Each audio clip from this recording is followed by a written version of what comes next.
Good afternoon. Thank you very much, Eric and Mario, for the invitation to the meeting. I will walk you through some concepts in anti-tumor immunology and make some comments that are hopefully relevant for future treatments. If you know tumor immunology very well, you will not learn anything. If you know a little bit, you might learn a few items. If you don't know anything, I will try to make your day. The main effector cells there are undoubtedly cytolytic T lymphocytes, CD8 usually, because they can obviously kill these tumor cells. They are, as you know, exquisitely specific, and they have a memory. So when you have them, you cannot get rid of them easily. They will not disappear. So if you have side effects because of them, this is a big problem. Of course, CTL, cytolytic T cells, they need other cells to be there. For example, CD4 T cells, which might secrete growth factors that CTL will need. They will need to be activated by specialized cells. We will come back to that. So dendritic cells, for example. And so these other cells may be quite limiting in some instances. Nevertheless, at the end of the day, it's usually CTLs that do the job. There are other modalities for killing tumor cells. NK cells can do that, but they will not proliferate. You can activate them, but you will not increase their numbers. They can do that without antibodies. They will recognize some structures on tumor cells. They can do that, as most of you probably know, with antibodies. This is antibody-dependent cellular cytotoxicity, ADCC. Antibodies can do that by themselves, usually through complement. And it's possible that in some circumstances, cells like macrophages or neutrophils can do that. In many cancer patients, we know now that there are spontaneous anti-tumor CTL responses. The elements in favor of these observations are listed there. Obviously, this is not sufficient, otherwise your patients would not be cancer patients. And this is because there is always, in a way or another, Darwinian selection of cells that resist. That's pretty obvious. Another comment is that most of the antibodies that are used today in immuno-oncology, especially the anti-CTLA4, anti-PD-1, PD-L1, and probably others, they are boosting these existing anti-tumor T cells. So if you do not have them beforehand, it will not work. Then you will need to generate these cells probably through an immunization, which could be a vaccine or other things. What does it require to mount an anti-tumor T cell response? And I take this nice diagram by Chen and Mellman because I think it is quite didactic. So it starts with the release of antigens. We will see in a while what these antigens can be. They have to be taken up by what we call antigen-presenting cells. For most of us, this is dendritic cells. I'll come back to that. It could be macrophages, maybe in some instances.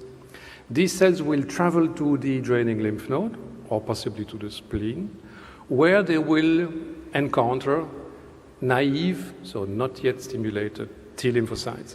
It has to happen there. It cannot happen in a tumor or in blood. When these T cells are activated for the first time, we say they are primed, they will obviously circulate. Immunity is, as you know, something that is systemic. They then have to reach the tumor or the metastasis. They have to get out of the blood, so through capillaries. This is not necessarily obvious. You know that there are anti-angiogenic therapies that may do something there that could be good or not good. Then they have to recognize the tumor cells against which they have been primed. So the antigen has to be there, has to be expressed, preferably by all the tumor cells, or if not, then you need a variety of anti-tumor cells so that you can cover the complete tumor cell population. And so the recognition will lead to T cell activation, and that, when it's a lytic T cell, can result into the lysis of the tumor cell. Lysed tumor cells may release antigens, and it can continue. The advantage of this drawing is that in this circle, it's pretty obvious that each step is necessary but not sufficient. So you can have blockades there, several at the same time, and this is the main reason why we are thinking today that we will need to combine immunotherapies in most patients. For example, you can have a blockade here, so the T cells will not be primed, or you can have a blockade much later on. They will not be activated locally. And this is one of the reasons why we think that it's interesting to combine anti-CTLA-4 antibodies. They will work at the first step on top there, and anti-PD-1 we think, or PD-L1 works mainly here. What are these antigens that these T cells can recognize? Well, you might know or remember that these CTLs recognize small peptides, usually 9 amino acids, it's pretty small, that are present under the surface of any kind of cell by an HLA class 1 molecules, HLA ABC. The peptides come from proteins that are usually synthesized into the cells, meaning that the genetic material encoding that protein has to be inside the tumor cell. Proteins are degraded into small peptides, 20 amino acids. They will enter the endoplasmic reticulum and be bound by HLA molecules, if they can do so. Not all peptides can do that, and then travel to the cell surface. So this pathway is called antigen processing pathway. We now can reasonably well predict which peptides here and there can bind to the HLA molecules that you have. As you might know, we do not all of us have the same HLA class 1 molecules.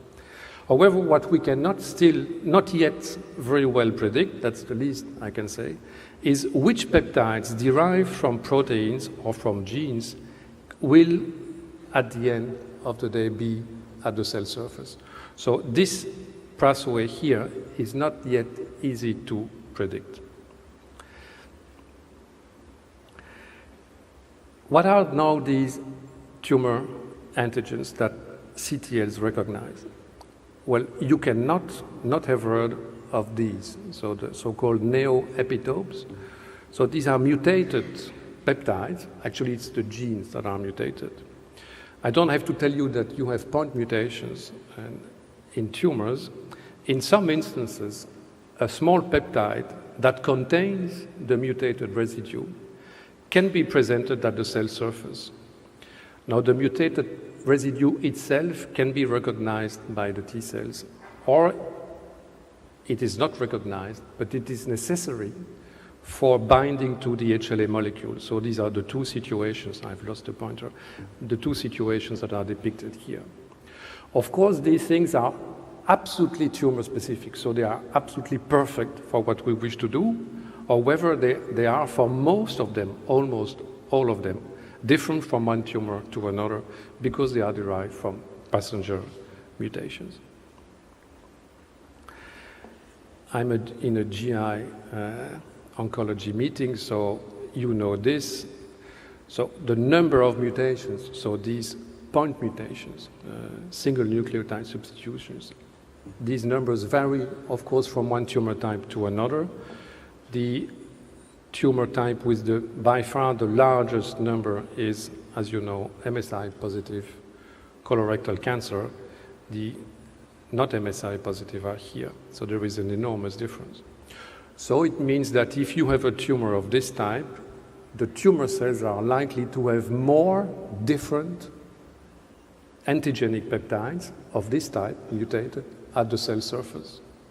For these tumors here, the message is that they might have some mutated peptides, but probably much less. And when I say less, it's not less peptides of a given type, but less different mutated peptides.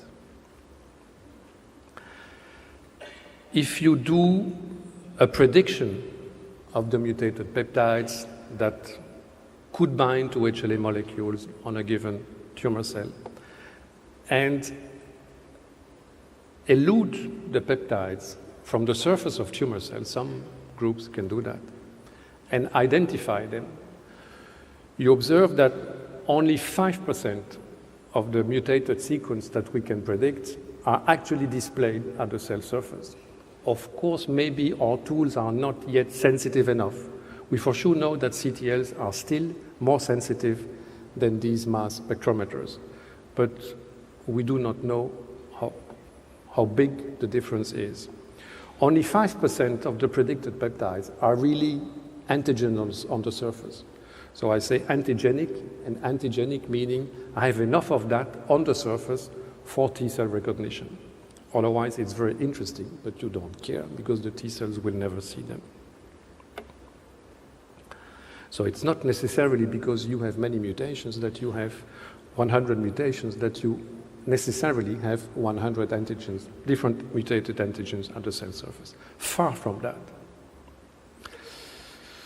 Then there is another group which has nothing to do with mutations because the peptides are derived from proteins encoded by genes that are expressed in tumor cells but not in normal cells except in male germline cells, also in trophoblast and in some female germ cells. So these are the MAGE type antigens because the first gene of that type was called MAGE. M was for melanoma, it was identified in melanoma. I show you a profile of expression of one of these genes, MAGE-A3. So it's derived from publicly available RNA-seq data. And you see the expression of this gene in normal tissues. I know you cannot read this. This is testis. So it's the only tissue in which you have a low level of expression of that gene. These are tumors. In red, you have the tumors that you are interested in. So you have stomach here, liver, esophagus, and the others, they basically do not express gene MAGE-A3. So you see the difference of expression between tumor tissues and normal tissues. Another famous gene, NY-ESO1, you see the expression profile. What is important here is that on the left, it is 0. It's not low, it is apparently 0. Third group, viral antigens. That is obvious, of course, these antigens are by definition tumor specific. You know as well as I do, and probably for many of us much better than I do actually, for which tumors this can be interesting. You know also that for many quite frequent tumors, there are apparently no viruses in there. Differentiation antigens, they are very important for the melanoma people because apparently melanoma patients make CTLs against peptides derived from proteins that are melanocyte and melanoma specific. So it's kind of a break in tolerance. Why? We still do not understand exactly why. These antigens are also interesting for prostate. For the tumors that you are interested in, I think that there is no very good candidate, so we can forget them today. Then overexpressed antigens, then there the specificity is derived from the fact that there would be many more antigenic peptides of a given type on the surface of the tumor cells than on normal cells. So there would be a threshold, and CTLs would see this here on top, and would not see that. CTLs are extremely sensitive. So where is this threshold exactly? It's very difficult to know in advance and even very difficult to measure. I show you an example that you know quite well, CEA, so expression of gene CEACAM5. So you immediately see that there is a difference between normal tissues and tumor tissues, but there are some normal tissues that definitely express that gene. Look at the level of expression, it is considerably higher, 10 times higher than the MAGE genes I've shown you before. I show you CEACAM6, the message is obvious. Another overexpressed antigen that is often mentioned, HER2, for your colleague busy with breast tumors, they are here. You have stomach here for some of you. And you see the difference with normal tissues. You see that normal tissues are not at 0. Look at the scale. I will show you now the expression of MAGE3. Again, look at the scale here. The top is 120. I will show you now her BB2 expression on this scale. It's that. So one can hardly say that there is no HER2 expression on normal cells. It's very significant. So having a CTL equipped with an anti-HER2 receptor that would make the difference between normal cells and tumor cells is certainly not something that is easy to obtain. If you simply look at that, you would say, well, it will never work. It's probably the case. P53 is another frequently cited example. See the expression level of this gene in normal tissues versus tumors. Of course, there are tumors with a high level of expression of P53, but you have normal tissues with very decent level. The scale here is the same as for MAGE. So you see how difficult it is to use so-called overexpressed antigens when you need to target them with CTLs, which are very, very sensitive killers.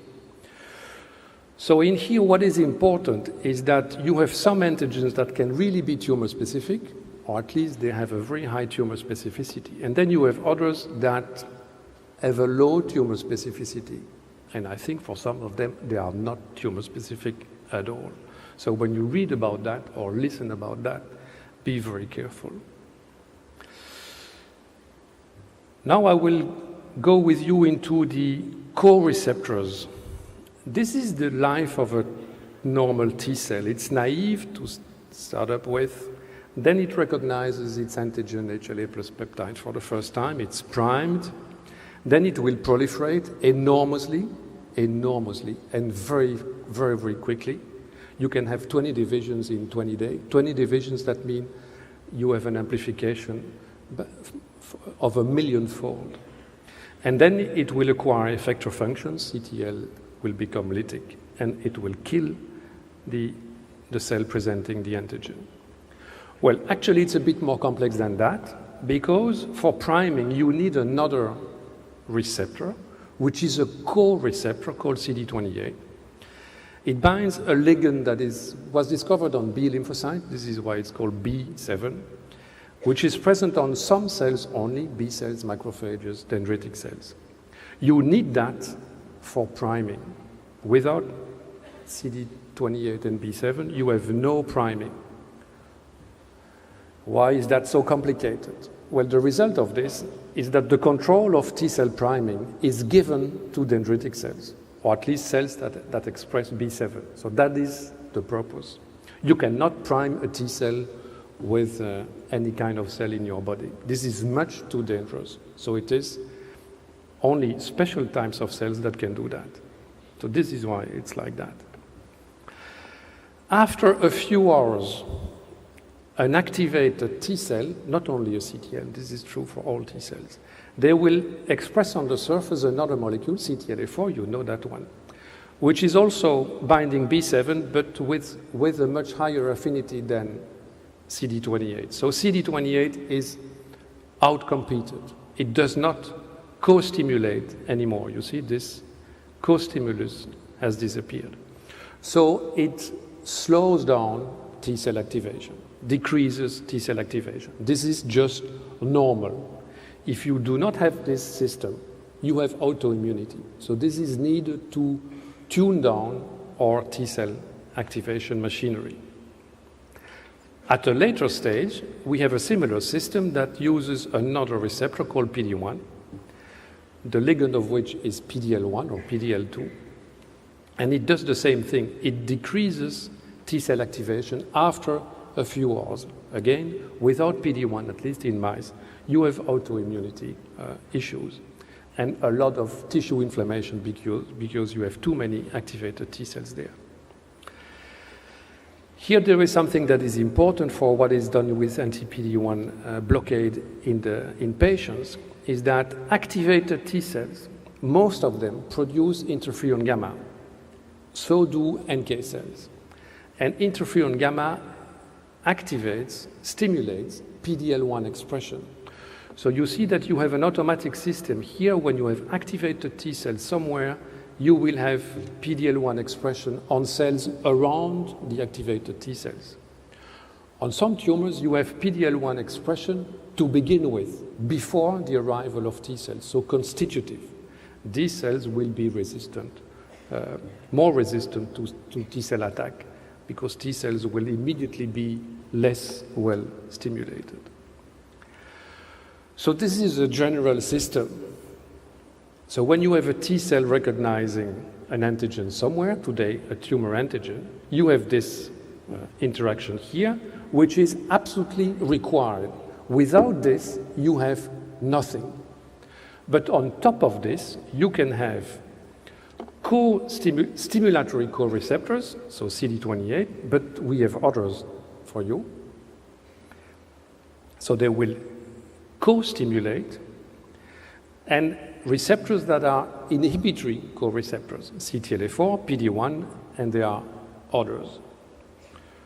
So why this? Well, it's the same phenomenon. The role of these molecules is to fine-tune T cell activation in time and space. For example, CD28 at the time of priming and with dendritic cells.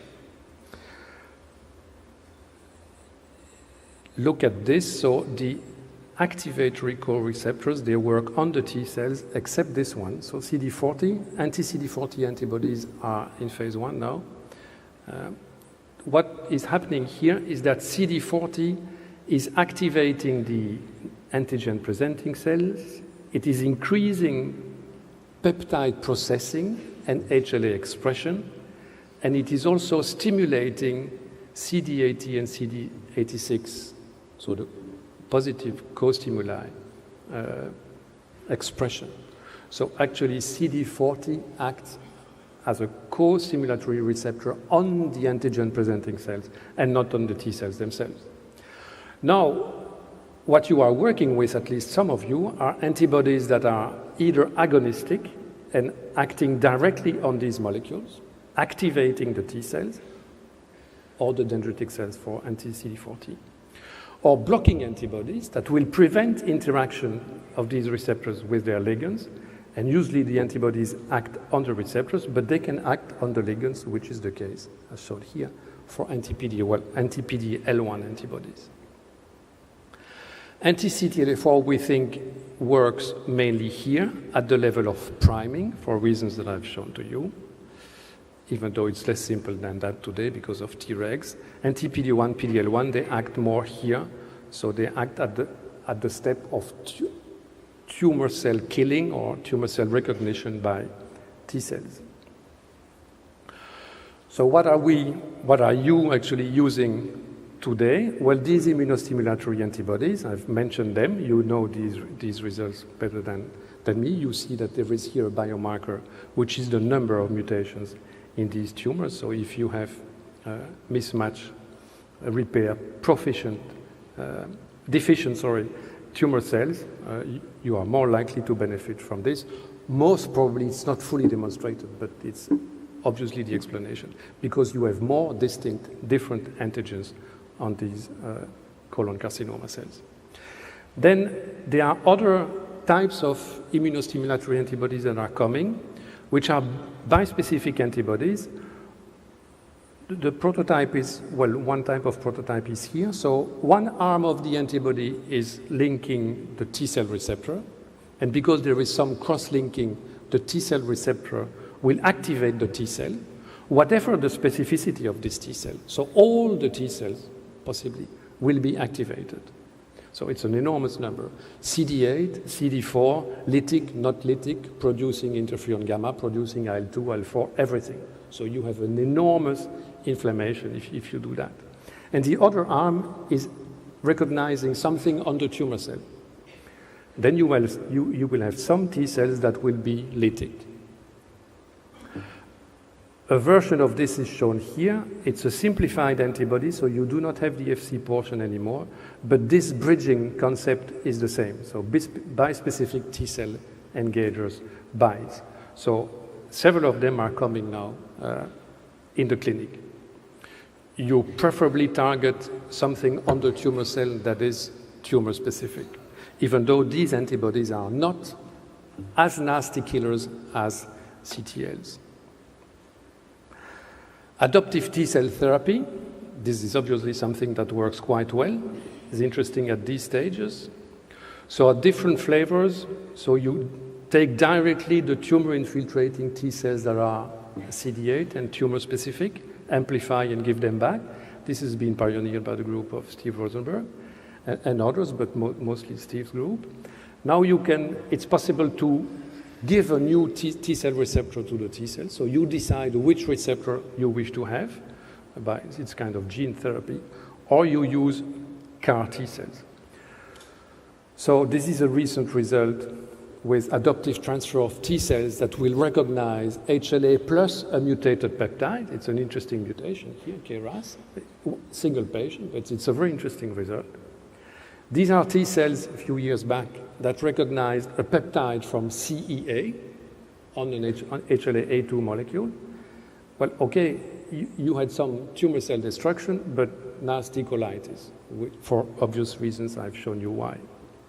CAR T cells are T cells with a special, totally artificial receptor that is made of an antibody. So you see the structure of an antibody here, recognizing something on the tumor cells, so again, preferably tumor-specific. And the antibody is now chimeric with the intracellular part of a T-cell receptor. So you have a chimeric structure that is recognizing a tumor antigen on the surface of tumor cells, and activating T cells directly. Again, this is given to T cells through lentiviral vectors, so all T cells can be equipped with this, so you will have locally in the tumor activation of potentially an enormous number of T cells. As you might know, this is terribly efficient when targeting CD19 or CD20 for B-cell derived leukemias or lymphomas. For solid tumors, not yet. Vaccines, obviously, if you do not have already anti-tumor T cells, it will be very difficult to be effectively treated by anti-CTLA-4 or anti-PD-1 or the other antibodies that are coming, because the T cells are not there. So then you need to provide the T cells, adoptive transfer, or immunization, vaccines. It's not that easy to have a vaccine that stimulates cytolytic T cells. Dendritic cells can do that. So this is still something that is being set up. It's pretty obvious that it will come because there is an enormous need to generate new anti-tumor T cells in many patients. And then, of course, combine that with antibody that will boost them, such as anti-PD-1. We refer to endogenous vaccination when maneuvers are undertaken that kill tumor cells in such a way that the antigens are released, taken up by the dendritic cells, and these cells will go to lymph node and prime T cells. This is not that easy a process. It does not necessarily happen all the time. So some chemotherapy drugs do that better than others. This has been called immunogenic cell death by colleagues in Paris. Radiotherapy can do that in some instances. Oncolytic viruses can do that. So this is now used for melanoma. So what is interesting here is that this is a local treatment.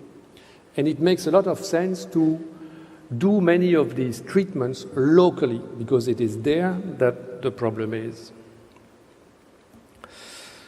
So exogenous vaccines, classical vaccines would be used here, endogenous ones here. Tumor resistance. Well, it's obvious that if the immune system is so active against many tumors, well, if the tumors are still there, they resist. Well, it's kind of Darwinian selection. You know that there is a variation process in tumors, it's obvious. Then there is a selection, it's obvious the result is expected. It's known for a long time, both in mice and in humans. Reasons for resistance? Well, not enough antigen at the cell surface. not enough HLA, not enough beta-2 microglobulin, a defect in components of the antigen processing pathway. It can be due to mutations, you cannot do anything about that, or it can be reversible through interferon gamma, which activates all of the genes involved in that pathway. There are resistance mechanisms through local factors. There are many of them. I will not go into details here. It's because of cells or soluble factors. TGF-beta is there. Extracellular adenosine is there. There are now antibodies blocking the receptor that are coming. Tryptophan is important. They are because it's degraded by an enzyme against which we have a drug now, or several drugs, IDO and TDO inhibitors that will be combined with existing immunotherapies. These are very nasty cells, myeloid-derived suppressor cells, against which we do not have much today. So this is one of the problems. And then Tregs, I had 2 slides about Tregs, but I will stop here. The numbers game is, I think, the frequent situation in which the tumor cells are there, they have enough antigens, they are on the surface, it's fine. You have anti-tumor T cells there, you see them as TILs, you take them out, they are active. The problem is that you do not have enough of these T cells to completely eliminate that tumor. So there is kind of a subtle equilibrium there, so it's a problem of numbers. And I think that today, this is one of the typical situations where anti-CTLA-4, and now today more anti-PD-1 or PD-L1, is acting miraculously, because everything is there, you just need to boost it, and the job will be done. Thank you very much.